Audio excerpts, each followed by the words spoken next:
Duta Besar Iran untuk Indonesia, Muhammad Boroujerdi, menegaskan negaranya tidak terlibat serangan Hamas ke Gaza dalam konflik Palestina dan Israel, Selasa 31 Oktober 2023. Dalam pernyataannya, Dubes Muhammad menegaskan, tuduhan keterlibatan Iran dalam aksi Hamas tersebut adalah kebohongan.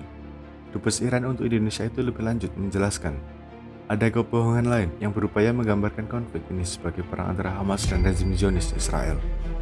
Lebih lanjut, Dubes Boroujerdi mengungkapkan, tujuan utama Israel adalah untuk mengosongkan jalur Gaza melalui Mesir dan mengosongkan tepi barat melalui Yordania. Hal ini sedang mereka paksa melalui serangkaian operasi yang terus berlanjut. Dalam konteks ini, sang Dubes menekankan bahwa Iran akan terus berupaya untuk membantu Palestina.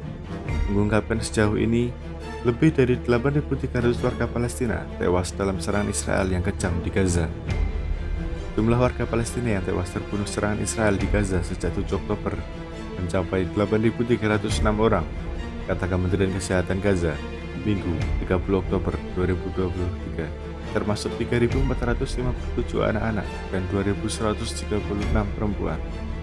Israel melakukan serangan berat di Gaza sejak 7 Oktober ketika Hamas melancarkan serangan lintas perbatasan yang mengejutkan. Lebih dari 1.538 warga Israel tewas sejak pecahnya Perang Gaza.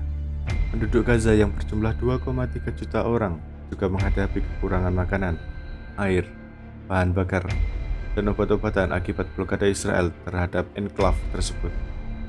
Hanya sedikit truk bantuan yang telah masuk ke Gaza sejak dibukanya titik perlintasan Rafah pada 21 Oktober. Kementerian Israel hari Senin 30 Oktober 2023 membuat gempar seluruh dunia usai bocornya dokumen berisi rencana kontroversial untuk memindahkan secara paksa lebih dari 2,3 juta warga sipil Gaza ke semenanjung Sinai, Mesir. Rencana ini menimbulkan kecaman keras dunia dan dari warga Gaza yang tak bersalah. Hal ini diyakini memperdalam ketegangan dan ketakutan mereka.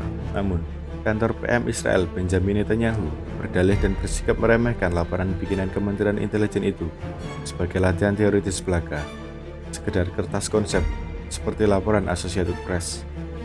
Dalam laporannya, Kementerian Intelijen menawarkan 3 alternatif untuk mengubah realitas warga sipil di Gaza sebagai respon atas tindakan kejam Hamas memicu perang yang merenggut banyak nyawa.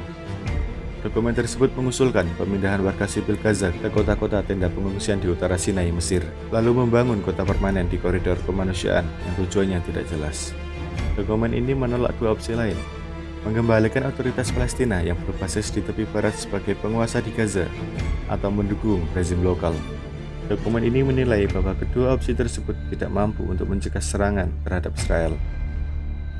Pengembalian otoritas Palestina yang diusir dari Gaza setelah perang 1 minggu pada tahun 2007 yang mengangkat Hamas berkuasa dianggap akan menjadi kemenangan luar biasa bagi pergerakan nasional Palestina.